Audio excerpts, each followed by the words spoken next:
The more they looked at it, basically what it was explained was that there's money coming from the state for enrichment, and what you guys are doing, it counts as enrichment. So you're already doing a program that would be great. And so you could get $25. So really you don't have to do anything. And sounds too good to be true. Sounds like enrichment for the defendants.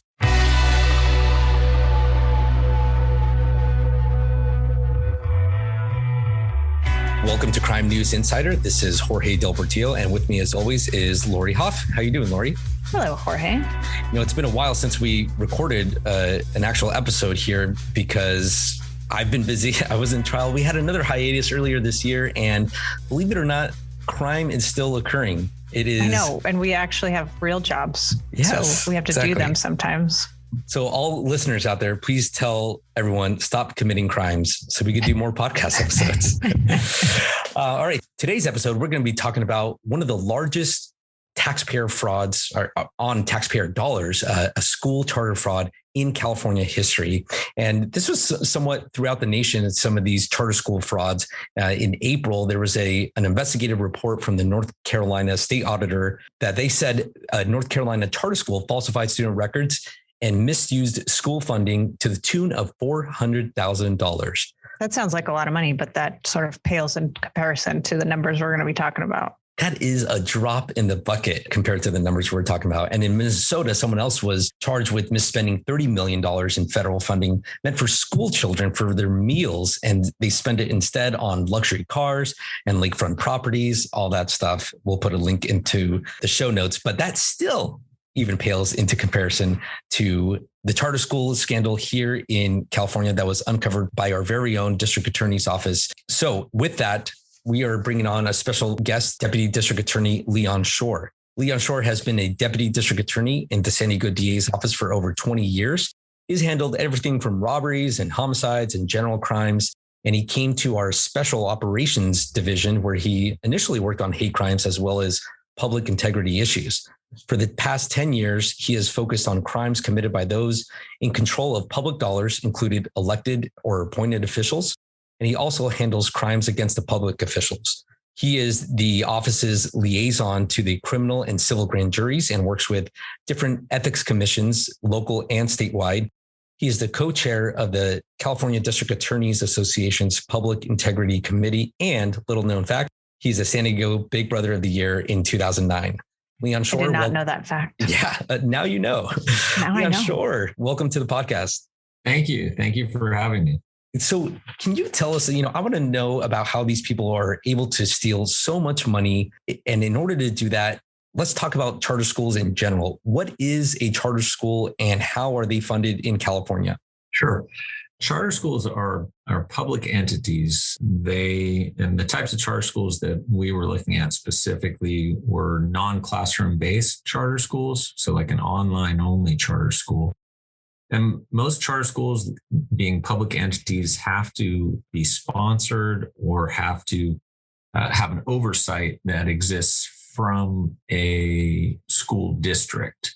So what they do is if you want to open up a charter school, you find a school district that's willing to take on the responsibility of having you as a charter.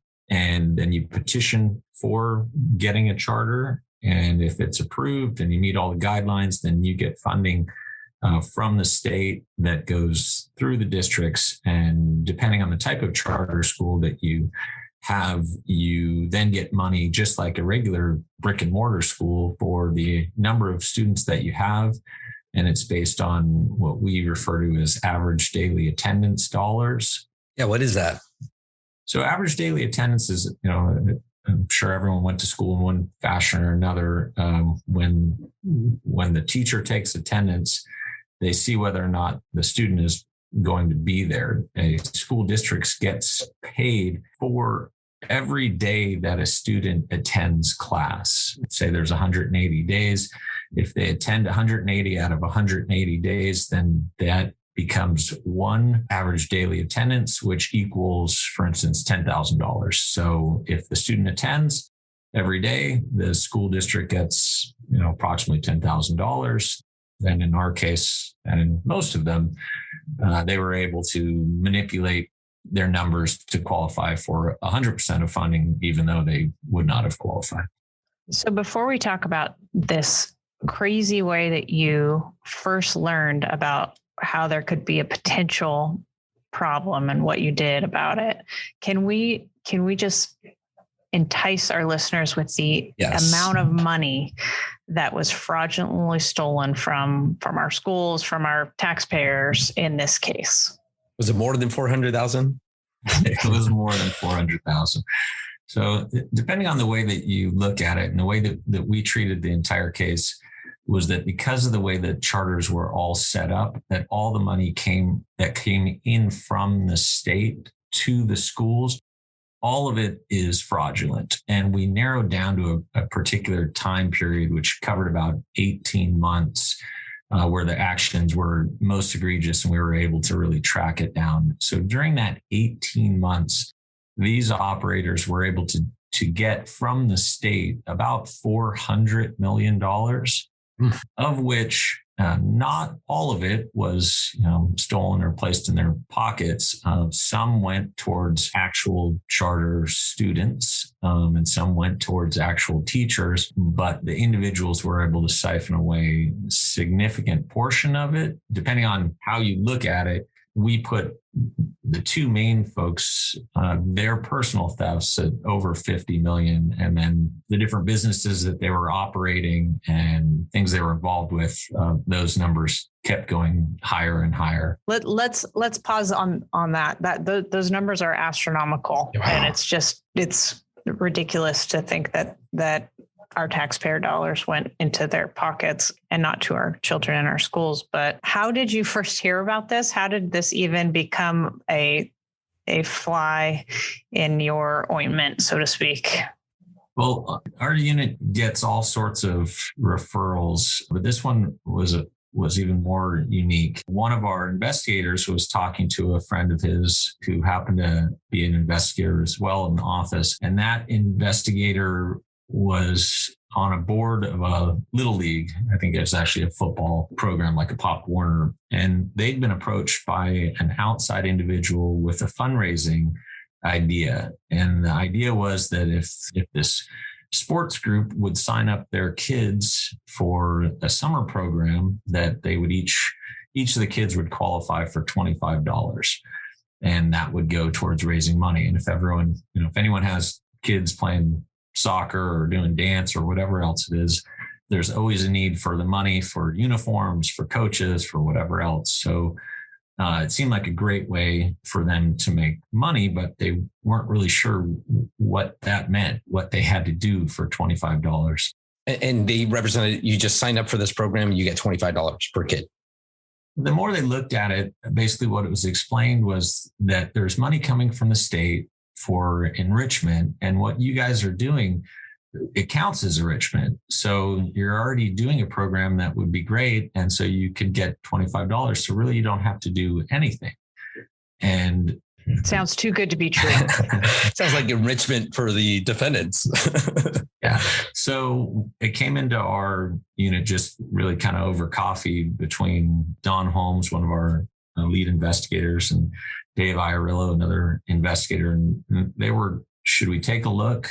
What is this really? What is it? Who's doing this? Where's the money coming from? Is it legitimate? And frankly, if it is, maybe this should be something we're, passing on to every local kids. And quickly what they found out was it was going through these online charter schools, and that you had individuals that were going out and signing up kids. And what they would need was they would also need their date of birth and the school that they were going to. And from that, they would then enroll them into a summer charter school program.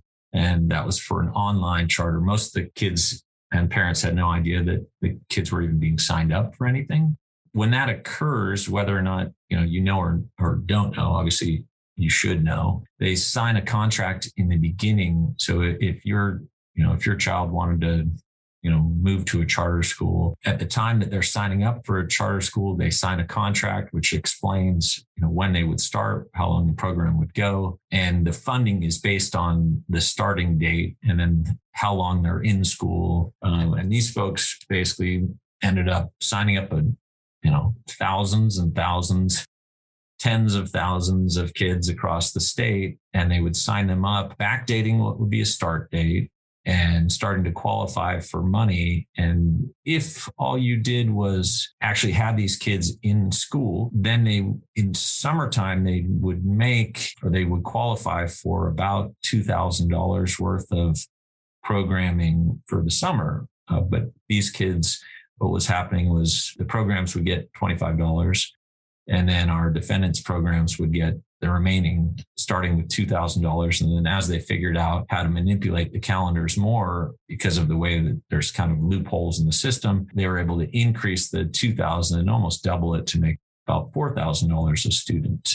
And then, so if I understand it correctly, they would sign up these kids. They don't know what they're signing up for.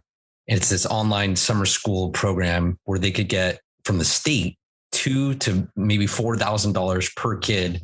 And they're just giving $25 to the sports program or whatever kid for this fundraiser. So I got that right? Okay. Yeah, wow. That's right. So when you're now uncovering this and looking into it, and you obviously have a team of investigators on it at this point, when you start realizing that you're potentially looking at millions of dollars, how do you, as a prosecutor and your team, amass the information that you need? Because we have to prove things in a court of law. We can't just say, well, we believe this is what happened. How did you go about that process? So it went a couple different ways. What we started to do was try to figure out where these charter schools were coming from, what the districts were that were sponsoring them, or authorizing is actually the term. And then we were reaching out to the school districts. Some of the information you can gather publicly. Some, just figuring out, okay, when did they sign up to be a charter school? What was their documentation? Who are their board members? And start reaching out to individuals to see whether or not, maybe we've got it wrong. Obviously, our job is not just find a crime, it's to find whether or not the crime has been committed, or if a lot of times, a lot of things we look into, there was no crime. And so we needed to understand that. So as we gathered information and started to interview people, we started to have more and more concerns that really what was going on wasn't correct. And then from there, it was writing warrants for different bank accounts and businesses and individuals. We kind of found early on some individuals that we thought were some of the ringleaders of the signing up process. And we did search warrants on their homes, gathering more information. And really, a lot of people became more cooperative. Their level of understanding of what they were involved with, the lower level folks, the person that's signing up someone for $25 might not completely understand that the top of the chain in this is making $2,000. And so as we went, we were, building the case, and unfortunately, or fortunately, I guess, depending on how you look at it, it just kept continuing to expand. And we kept seeing that there's, it's not just 5 schools located in San Diego County, but there's 19 schools across the state. Wow. And as we reached out to different school districts, we got very different responses. Some school districts really didn't want to deal with us at all. And then we had a couple, like one up in Sutter County, Northern California, that, was completely relieved. And they said that, oftentimes when charter schools are started and are approved, they're done so with an authorizing board that might not understand everything that they're getting into. And once a school is in, it's very difficult to remove the school. And let me just put a caveat out there that we are by no means negative on charter schools. And as a matter of fact, through the grand jury, we learned more and more about all the positives that, and the need for the charter schools. We're just all about making sure that money that comes in for students goes to students. And so that was our hang up. But this Sutter County, real quick, when we contacted them, they're like, oh, we've been saying forever that we think this is a fraud. and no one will listen to us. We haven't even spent the money that we've received for oversight because we feel like someone's going to come looking for it. But every time we ask for help, there's no one there to help. So that kind of spurred us on to really, let's see what we can do. Let's try to help these school districts out. And what did that end up looking like from a prosecution's perspective? You mentioned grand jury, so you ultimately did a grand jury, but what did that look like, and what was the process? Yeah, we were trying to move pretty quickly on this really massive case, and we identified, at least 11 people that we were concerned with their actions. And as you know, if you charge someone just by regular complaint or information, a lot of times, then the more people that you have and the more well-paid defense that they have, the longer it takes for you to even get into court, even set a date to have 11 people show up at the same time. And we saw, as we were coming into the spring of 2019, I think now, it's just been going on forever, that the programs that we saw happening were happening across the state, and there were a ton of bad actors. And then there's a ton of lack of oversight by the state. And it looked like our 400 million was just going to be drops in the bucket, what the state could potentially lose, because everywhere you look, online charter chat groups, everyone was trying to sign up as many people as possible for quote unquote summer enrichment. We figured it'd be well over $1 billion worth of state funds if we didn't proceed. So wow. We hustled a little bit, and we started a grand jury, I believe in May of 2019. It took nearly 2 months, and, it could have been better.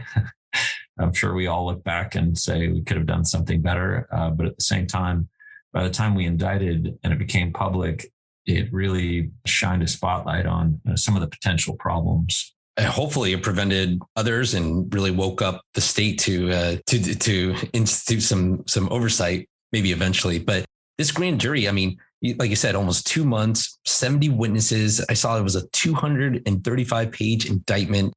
It resulted in convictions. The main two individuals were, if I remember correctly, Jason Schrock and Sean McManus. Is that right? Correct. And you got convictions in both. Both were sentenced, both received prison sentence, I want to say. And Sean McManus was a little bit different because he fled to Australia. Is that right? Yeah. Now he is an Australian citizen. And so I'm sure he would say that he just was returning home. Sure. I think that he was spending time in both places, but his main residence was in Australia. As the grand jury was going, obviously people become more aware that there's potential indictments. We'd already executed a lot of different search warrants on places of business of these charter schools. So it didn't come as a huge surprise. And yeah, McManus was back in Australia. So as part of our indictment process, we seized assets of the charter schools and any of the tangential businesses, as well as McManus and Schrock's assets, bank accounts, everything in the United States. Now, we had some problems because he was in Australia. We could track money going, but then we couldn't see where it ended up. So how much money were you able to recover? We're at about $240 million. Obviously, when you hear 400 million and you hear 240, that doesn't sound very good. But to put it in perspective, there were a lot of people that got paid for doing things that, there were some legitimate students that existed, and there were teachers and support that needed to exist in order to pay them. And then we as an office made the decision that, even though these charter schools had started incorrectly and illegally, and that they, not entitled to any of that $400 million, there were different things, like school districts that received funds for providing, some level of oversight. And even the little leagues that received $25 a kid, and other private schools that shouldn't have been entitled to the money but received money, we weren't going to go after those individuals who didn't know what they were doing was wrong and hopefully utilized that money for what it was intended for, which was, providing some type of education to the kids. Do you think that this type of work, and Jorge mentioned shining the light on, other groups that may be trying to do something nefarious with our taxpayer dollars that are supposed to go to our kids. Do you think that there is at least more awareness? Do you think there is more oversight? Do you think there's more work to be done? Specifically for charter schools, I think that there's more work to be done. Now, with that, I do think that all sides kind of want to do the work, meaning there are plenty of really good charter schools that don't want to be thrown in the same basket as a bad charter school. Right. And they're protective of, money that comes into them and making sure that they can do well. It's a very political area, and we're really not trying to get into the politics of it. What we've been trying to do is say, hey, let's make sure the money gets to the kids, whether it goes through charter school, goes through traditional brick and mortar school.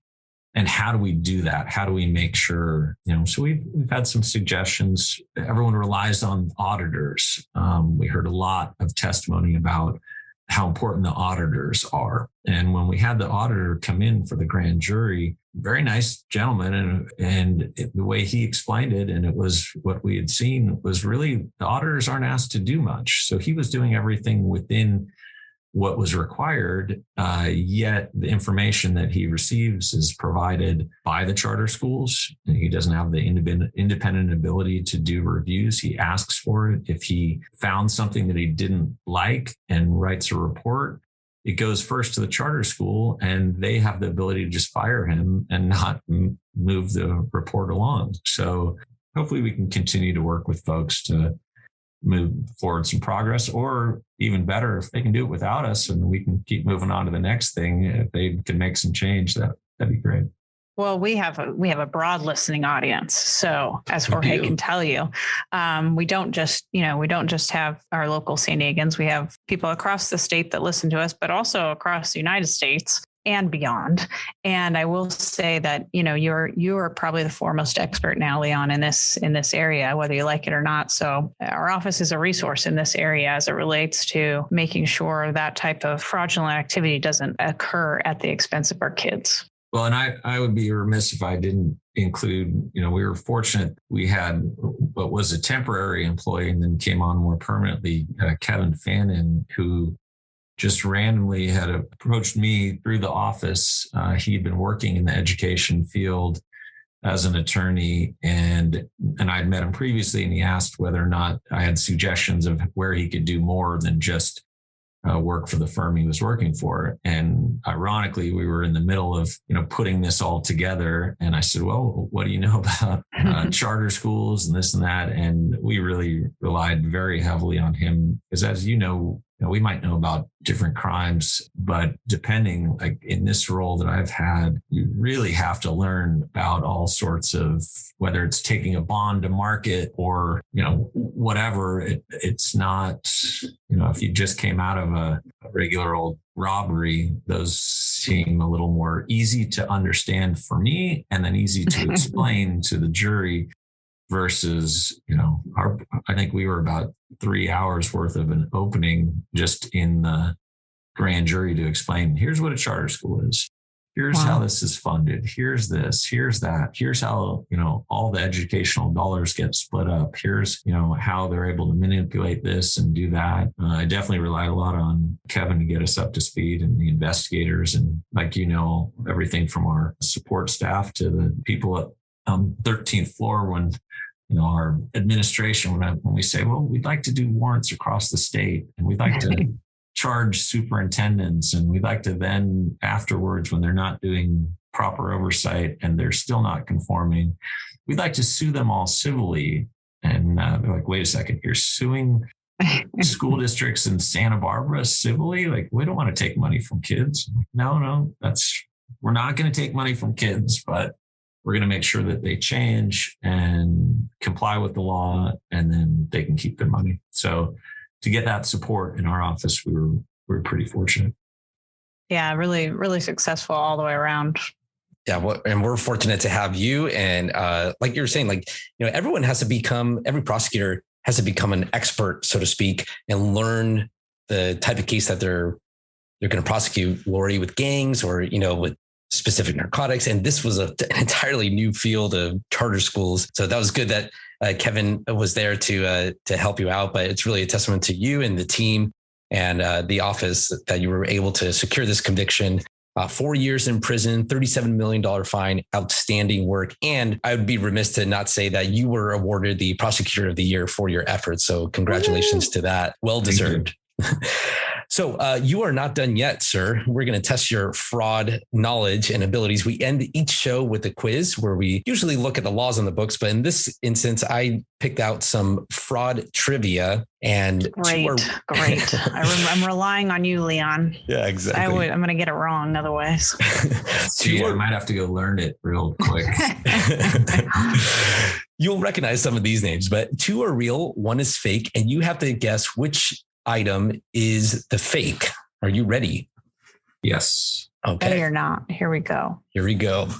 A. Charles Ponzi was convicted of mail fraud in 1920, where he schemed his investors by promising them a 50% return in 45 days if they invested in his business of buying and selling postal reply coupons. You guys have heard Ponzi? Yes? Yeah. Yep. All right. B, the phrase, if you believe that, then I've got a bridge to sell you, comes from the crimes of George C. Parker, who in the late 1800s was convicted of fraud after duping customers by selling them the Brooklyn Bridge. C, the term con man comes from confidence man, a term attributed to Frank Murphy, who was convicted of fraud in 1929 after selling fake stocks outside the New York Stock Exchange. Leon, since you are our guest, I will ask you to go first. Which one do you think is the fake? I'm going to go with B as the fake, just because buying a bridge sounds, I won't do it. A bridge too far. I guess I did. But all of them sound pretty good. I'll go with B. B. B is Corey, a fake. I think you had way too much fun on this one. I did. Too much time on your hands. You finished your case. You finished your trials. I was reading all about fraudsters. Had a fun time. Well, I'm going with B because I trust Leon, which I shouldn't. No, bad idea. But I do. All right. So you're going with B as well. Well, let's start with A, where Charles Ponzi, convicted of fraud in 1920, schemed his investors by promising them a 50% return in 45 days if they invested in his business of buying and selling postal reply coupons. A Ponzi scheme. He was the inventor. You both think this is the real one, and this one is real. That was his Ponzi scheme. So there was this international postal reply coupons where, like in Spain, it was really cheap and you could trade it in for US postage that was at a higher rate. So there's this arbitrage, it's called, and you could profit. And so he would tell these people like, hey, there's this arbitrage, invest in me, I'll give you guaranteed returns. And of course, he would use that money from the investors to pay the new investors. Eventually, it all collapses like any Ponzi scheme does. He was eventually convicted. He was convicted of other crimes, ended up being deported to Italy, where he was from. But that is the origination of Ponzi scheme. Good to know. Yes.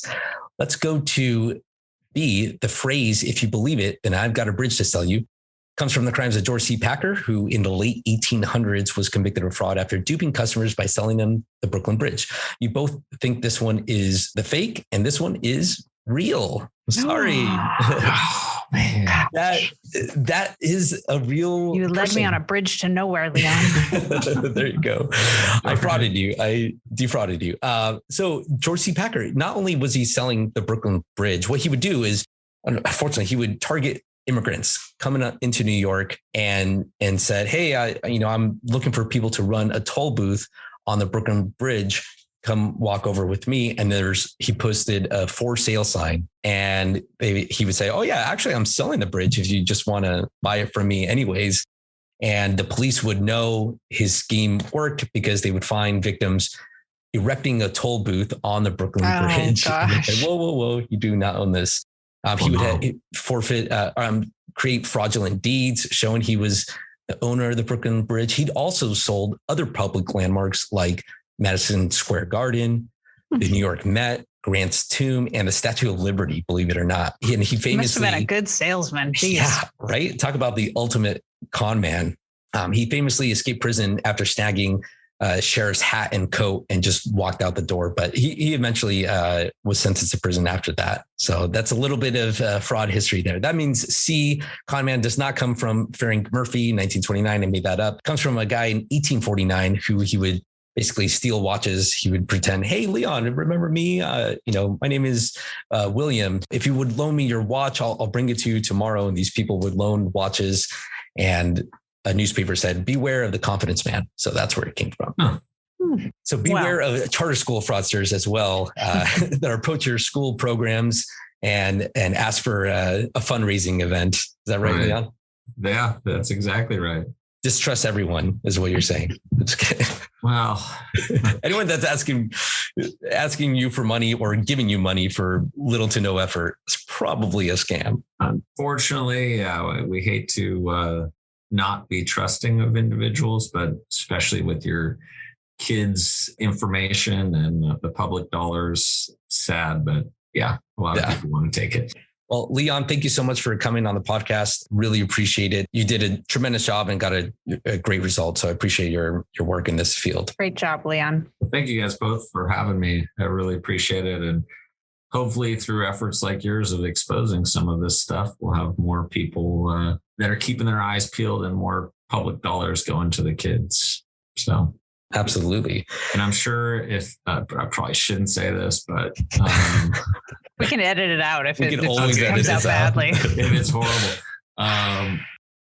We do. If there are people that are having issues in their area that are related to school theft stuff, I'm sure they can get a hold of us through the CBAA or other show notes or something. Just not my personal number.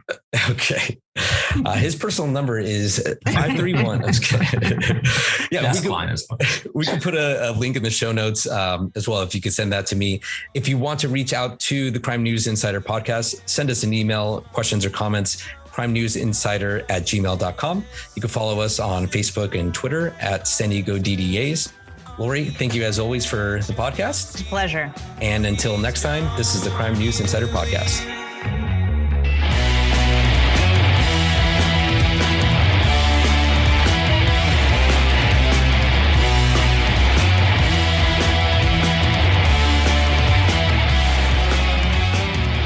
Expressed on this podcast are solely of the speakers and do not reflect the views of the Deputy DA Association nor the District Attorney.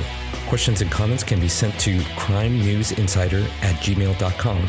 Please leave a rating and review on Apple, Spotify, or wherever you listen to this show.